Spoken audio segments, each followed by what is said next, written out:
This is Akashvani. Radioscope, the National Science Magazine program.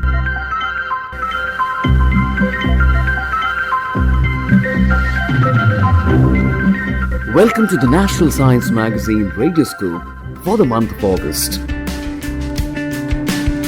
We have a number of stimulating stories lined up for you. First, we'll go across to Guwahati for an interview with Professor A.K. Mukharjee, Director, Institute of Advanced Study in Science and Technology. The magazine also takes a look in at the Deep Ocean mission, launched in 2021, with a focus on sustainably harnessing ocean wealth. You will also listen to audio bites of Aquanaut Commander Jatinder Pal Singh, who conducted a deep dive up to 5,000 meters in deep sea. The magazine will take you to the deserts of Rajasthan, that's writing a new chapter in India's energy needs, with a talk on the overall solar energy scenario in India by Professor Milind Kumar Sharma, Center of Excellence for Non-Conventional Energy, Jodhpur. That will be followed by a roundup on scientific milestones, births and anniversaries of the month. Immerse yourself into the amazing world of science with this Independence Month edition of the National Science Magazine Radioscope.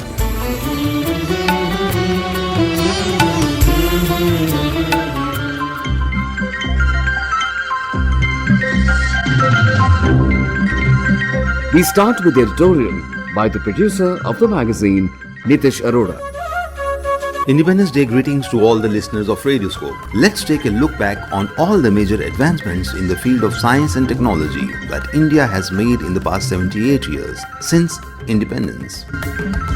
Since gaining independence in 1947, India has made remarkable progress in the field of science and technology, transforming what was largely an agrarian economy into a global hub for innovation and research. And the march continues with every passing day with double the vigor. One of the most notable achievements is the advancement in space technology. The Indian Space Research Organization, ISRO, launched numerous satellites, placed missions to the Moon, Chandrayaan, and Mars, Mangalyaan, and in 2023 successfully launched Chandrayaan 3, becoming the first country to land near the Moon's South Pole. Only a few days ago, India's very own GSLV F-16 rocket placed NASA and ISRO's joint satellite NISAR in the orbit for the first of its kind mission, jointly developed by ISRO and NASA for microwave imaging purpose globally. India has also made significant strides in nuclear energy, becoming one of the few nations with both civilian and military nuclear capabilities. Institutions like the Bhabha Atomic Research Center, BARC, have played a key role in this development. In the field of information technology, India emerged as a global IT powerhouse, with cities like Bengaluru becoming major tech hubs. The success of digital initiatives like Aadhaar, which is world's largest biometric ID system, and Digital India showcases India's capabilities in using technology for governance and public services. Not only that, India has developed its own digital payment gateway that is the biggest in the world.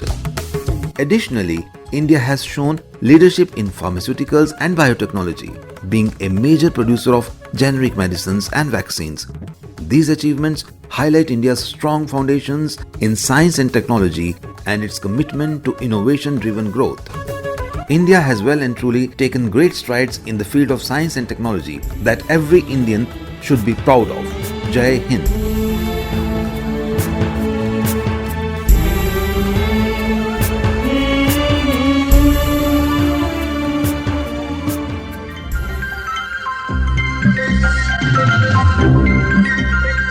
After the editorial, it's time to reach out to the contributory Akashvani Kendras.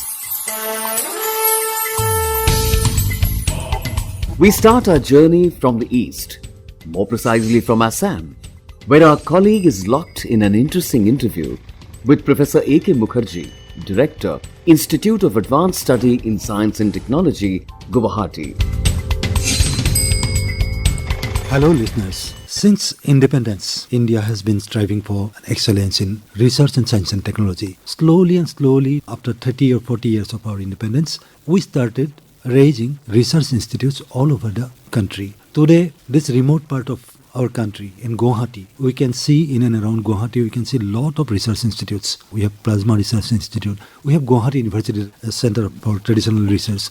We have IIT. And to cap it all, we have Institute of Advanced Studies in Science and Technology, Guwahati, where you were working as a director. Professor Ashish Kumar Mukharjee, and would like to know about your institute, about the research projects being undertaken in your institute right now, and a few achievements, if you can elaborate on that. IASST, Institute of the Advanced Study in Science and Technology, was established in 1979 and inaugurated 3rd November 1979 by Dorothy C. Hodgkins, which is a British biochemist and Nobel laureate. In 1986, it got funded project added as one of the institutes of the state DST, Assam, and 2009, it was ultimately taken over by the Department of Science and Technology under the Ministry of Science and Technology, Government of India, under the Assam Accord 1985 as one of its autonomous institute of the DST. Now we got ample opportunity, we got the funding, and really we have a very good breathing space for doing a world-class science at the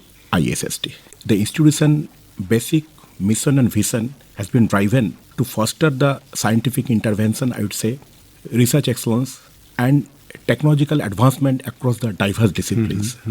So we are maintaining that. So that has been according to the country's mandate and more particularly for the requirement of the scientific need or societal need of the Northeast India.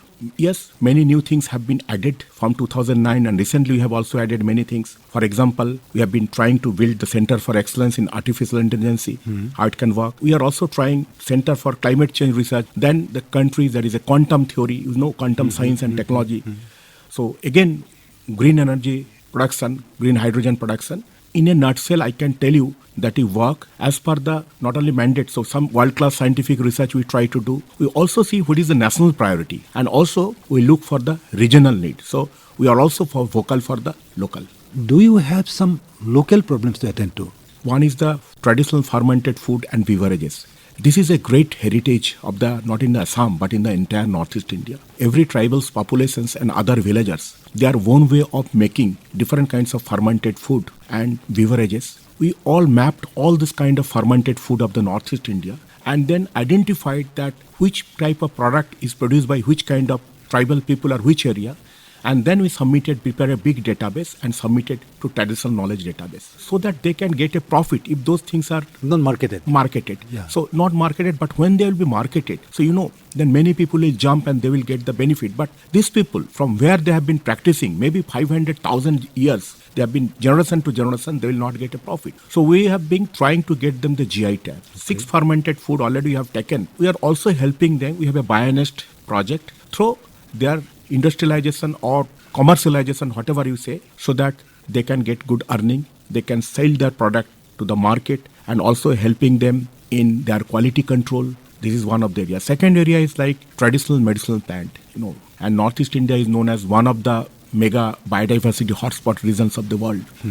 So there is an enormous microbial species, plants available. We are also working on those medicinal plants. Some of them are mentioned in Ayurveda like Charak Samhita, like against the diabetes, against the cardiovascular diseases, and I am also working on the treatment of the snake bite and scorpion bites. Another local problem we have been trying to solve is the tea. Tea is one of the biggest industry of the Assam in terms of the earning money, economic growth and development. But the teas, these plants, they are being infected with fungus and other things. So generally they spray the chemical pesticide, and it is very difficult to remove this pesticide. So we have been also working on development of the biofungicide, and some of them we are giving a trial.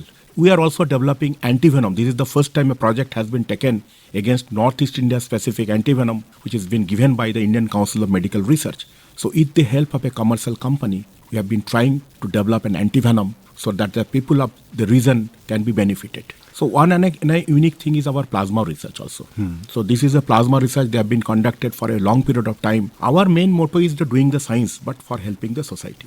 We don't have too many scientists. Our total capacity is only 25. Okay. Nevertheless, we have been trying our best level to do the science and to help the region as well as the country. So what sort of association you have with other institutes? We have a very good collaboration with the local institutions like IITs, central universities and other. As well as we have collaboration with the outside the Northeast India. Many universities, many institutions who have been working in our field. And also we have a very good collaboration with the international scientists. Okay. We have a student exchange program. We have a tie-up with one Australian university on the joint PhD program. So through this collaboration, we have been achieving a very good result so that we can really serve the society. Again, I am saying that science should serve the society, which is our mandate. So not only getting a good publications, but for serving the society. Under your leadership, actually in the next 2, 3 years or 5 years, what is your expectation from the research activities of your institute in the frontier areas of science? We have to take both national priority as well as the regional priority. Both you have to see. National priority have already taken the quantum. Okay. Mission. So quantum mission is one of the area. Had your green energy production is another area. In the national or international level you can see so that we can be self-sufficient. Here we like to form Center for Plasma Research.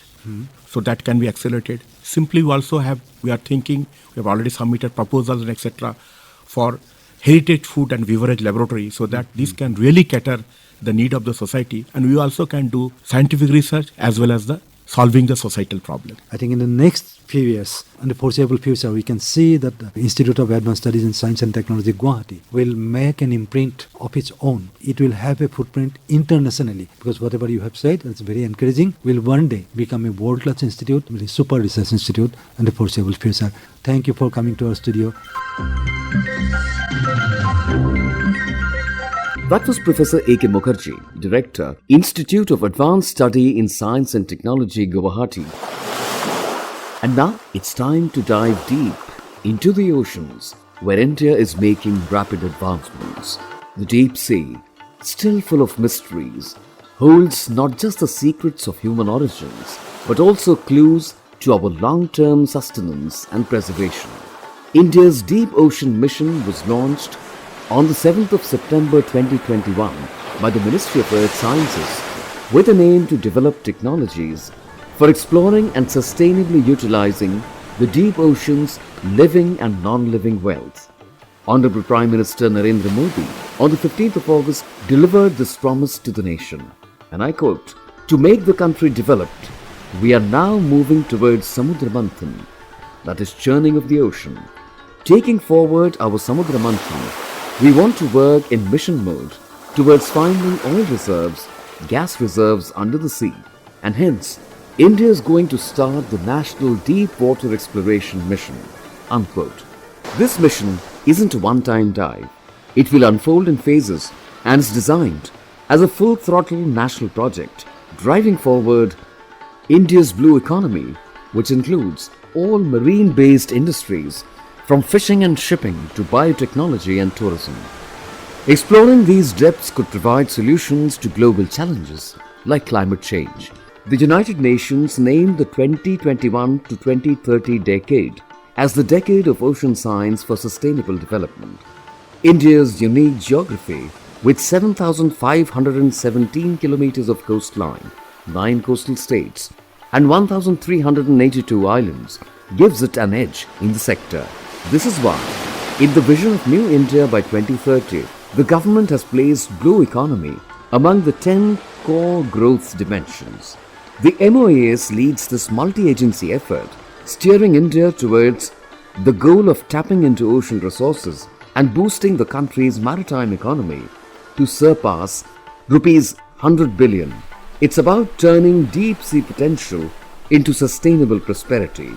Another major milestone was achieved through India's first ever deep sea venture up to a depth of 5,000 meters, making it part of an elite group of fewer than half a dozen nations.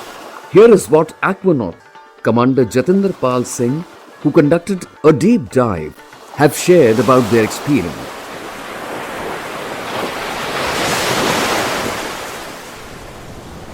This moment is very proud for me because when you represent something at a national level, the moment you get excited is something which I'm feeling right now. Emotions are also there. I've done a similar operations with Indian Navy, piloting at that time submarine rescue vehicle. This depth which I went to 5,003 meter was a remarkable event. I'm very thankful to National Institute of Ocean Technology to earmark me in 2022 itself and given me a heads up that you may be joining another ministry, and 2024 Jan, the opportunity came and I again felt proud that I may be utilized for the country. India should be always been on number one, and there is in my heart that I want to break the record, which has been 10,728 also. Since I went to 5,000 meter, it took some 2.5 hours to dive to that particular depth.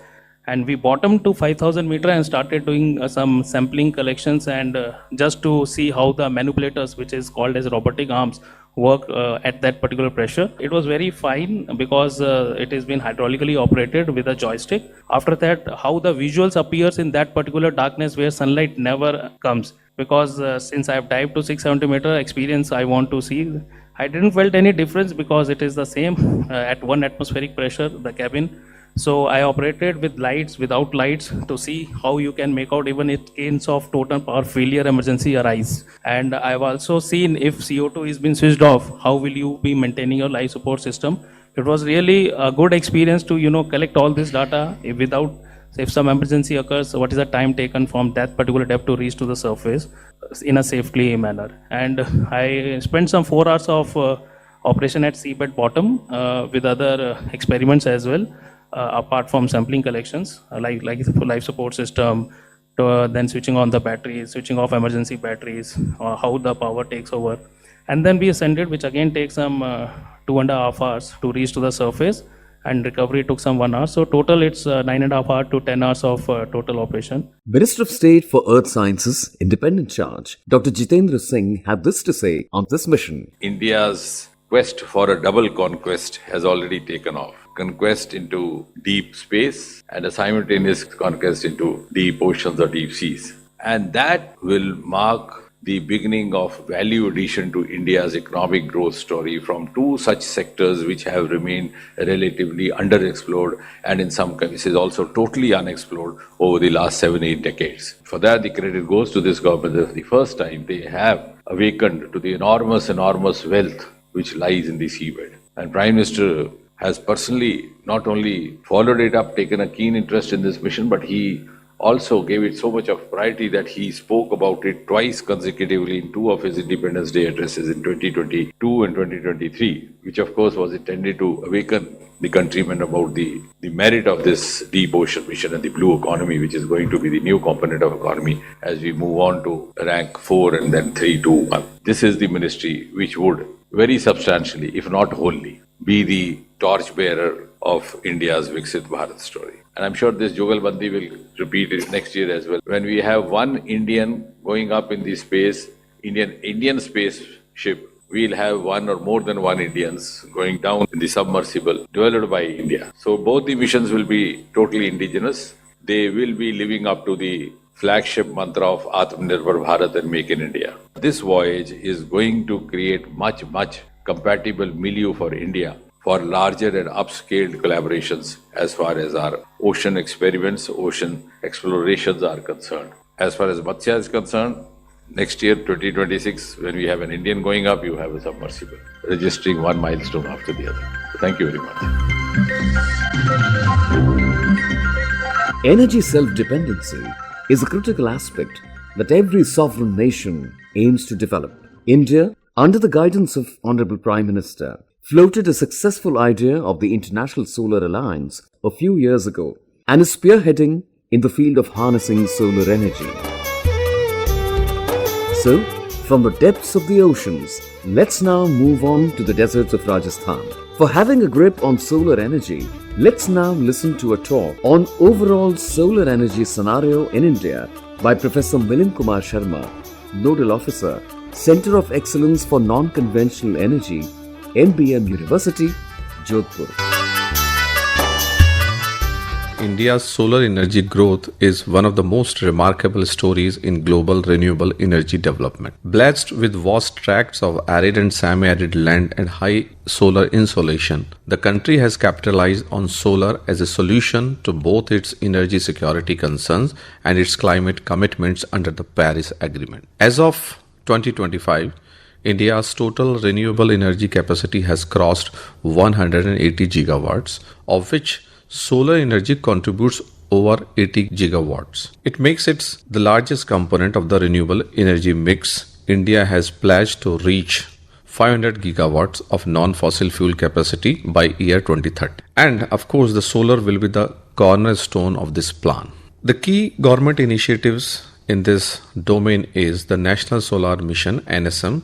It was launched in year 2010, aiming to make the India a global leader in solar energy. Likewise, another remarkable scheme is PM Kusum Yojana or the PM Kusum scheme, encouraging solarization of agricultural pumps and rural feeders. Solar Park scheme is for the development of the large-scale plug-and-play solar parks, and recently launched PLI scheme, that is the Production-Linked Incentive Scheme, for promoting domestic manufacturing of solar modules and components to reduce import dependency.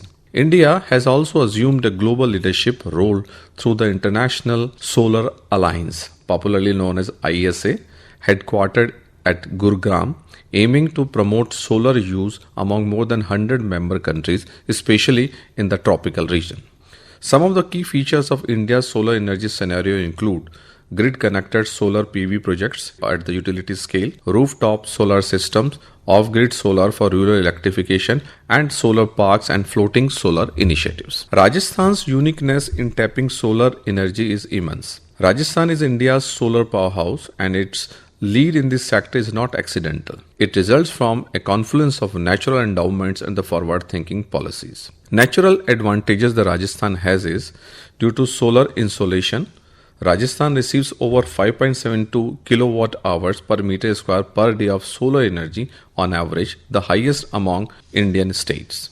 Another is the climatic conditions. Low rainfall, sparse vegetation, and the minimal cloud cover enable uninterrupted solar radiation for most of the year. Topography also plays an important role. Vast stretches of barren or unutilized land in districts like Jaisalmer, Barmer, Bikaner, and Jodhpur are perfect for setting up large solar farms. Rajasthan's solar energy policy in 2019 sets a target of 13 gigawatts of solar power by year 2025 and provided incentives such as exemption from land ceiling limits, stamp duty waivers, and facilitation of power evacuation. It provides excellent investor-friendly measures as well. Simplified land acquisition through solar zones and land bank fast-track approvals are the cornerstone of the Rajasthan State Solar Energy Policy. Rajasthan Renewable Energy Corporation Limited (RREC) and Rajasthan Solar Development Corporation Limited (RSDCL) also play a key important role in planning and execution. As of early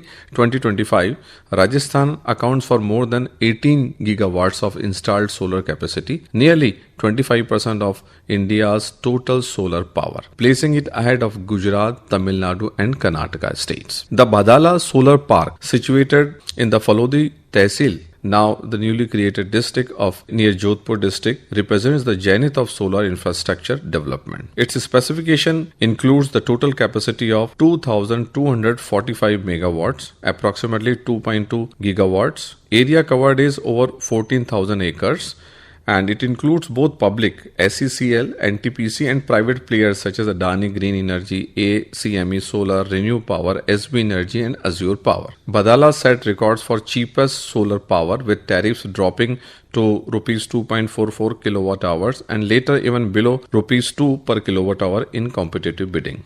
This park is also a training ground for engineers and technicians, and also encourages academic collaborative projects. As India aspires for a net zero future, Rajasthan will remain certainly central to the national and the global solar dialogue, offering lessons, leadership, and light to the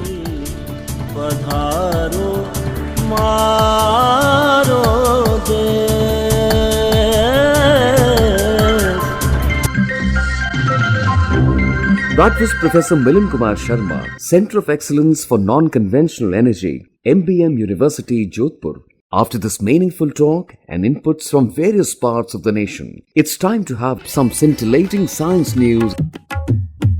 On August 5, Earth experienced shortest day ever in the history, completed its rotation in 23 hours, 59 minutes and 58.66 seconds, difference in completing the rotation of 1.34 millisecond than the standard 24-hour day.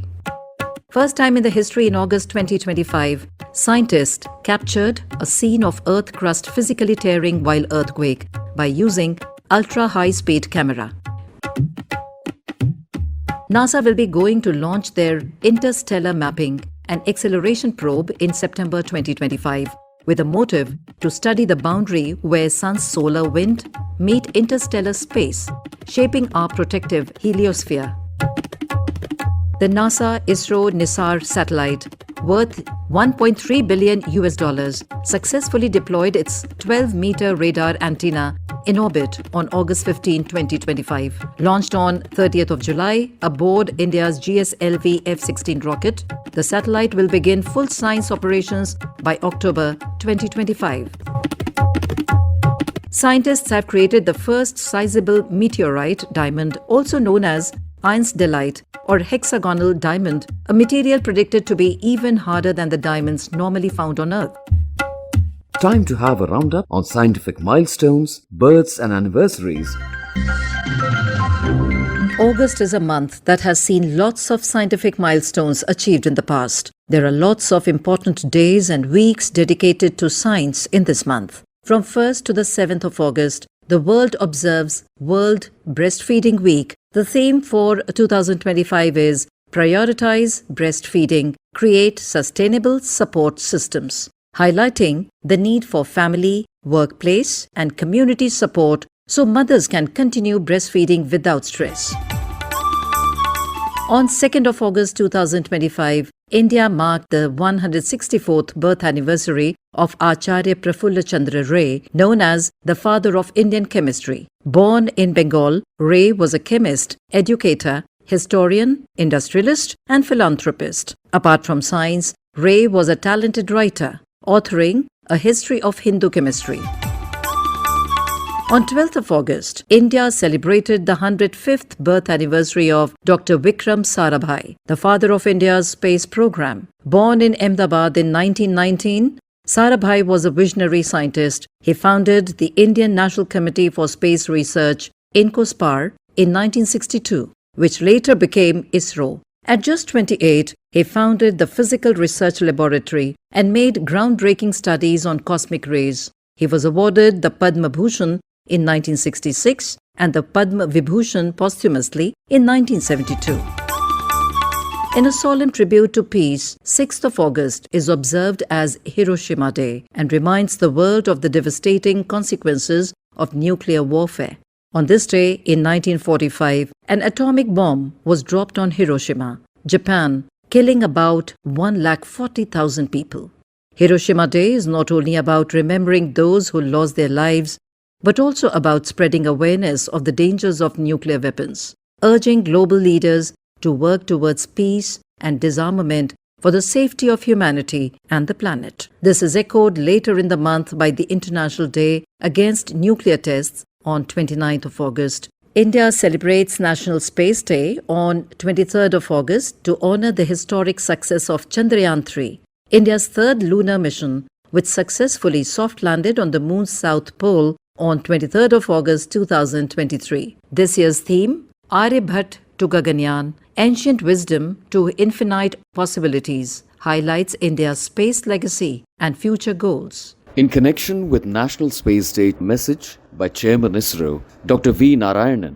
India is working on the Gaganyaan program to take Indian to space using Indian rocket. We are right now having 55 satellites in the orbit, and we have to increase these numbers to at least 3 times. In another 3 to 4 years, we are working towards that. We are working for placing a NISR satellite, NASA ISRO synthetic aperture radar satellite, using our GSLV vehicle, and we are working to place technology demonstration satellite using the first rocket rolling out from Indian industry. And Honorable Prime Minister has given a clear vision for us to contribute for placing Chandrayaan 4, Chandrayaan 5, and we are going to build a new infrastructure, and we are going to work on our sending crewed mission to moon based on the direction and guideline from Honorable Prime Minister, and we are going to contribute for Viksit Bharat vision of Honorable Prime Minister. You heard a message by Chairman ISRO, Dr. V. Narayanan, on the topic Present and Future Perspectives. You were listening to Radioscope, the National Science Magazine program. Narrated by Manoj Mainkar. This was a production of Nitish Arora for the Central English Features Unit that came to you from the Delhi station of Akashvani.